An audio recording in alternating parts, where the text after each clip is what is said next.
The pyramids at Giza served as a backdrop when the Antiquities Coalition convened ministers from 10 Middle East and North African countries, the Arab League, and some of the world's leading cultural heritage experts in Cairo. With our partners from the government of Egypt, the Middle East Institute, and UNESCO, we tackled the critical problem of cultural racketeering in this time of crisis. This video series presents the best ideas from the Cairo Conference for solutions to combat looting and the trade in illicit materials, and to counteract these crimes that finance terrorist activities throughout the region.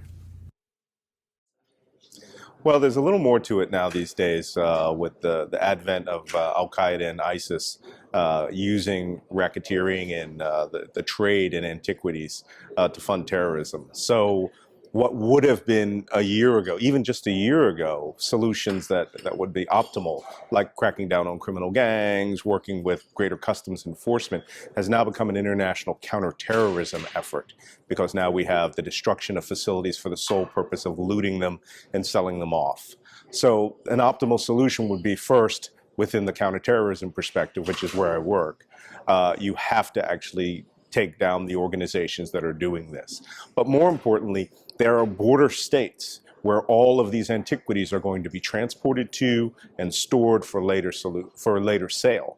And so you really have to enforce within these nations that are bordering these states to crack down on their criminal gangs and their what we call continuing criminal enterprises, which provide the transport and facilitation of these antiquities across these borders. What we've done is that the antiquities that are coming out of these wars and these political vacuums throughout the Middle East, Africa, and Asia have to be turned into pariah objects. They need to be categorized the exact same way that blood diamonds were categorized in West Africa.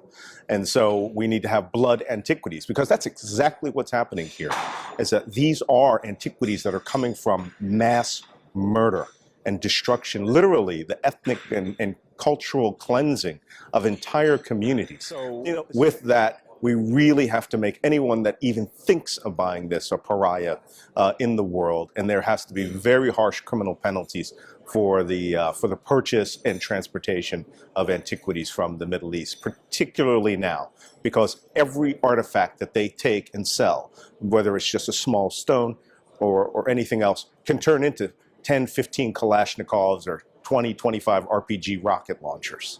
And so that has to be stopped. You have to cut off the money pipeline, and you have to cut off the collectors who think that they are going to get something for nothing at the expense of people's deaths. Of course, it's a national security threat, because this is now directly going to fund terrorists.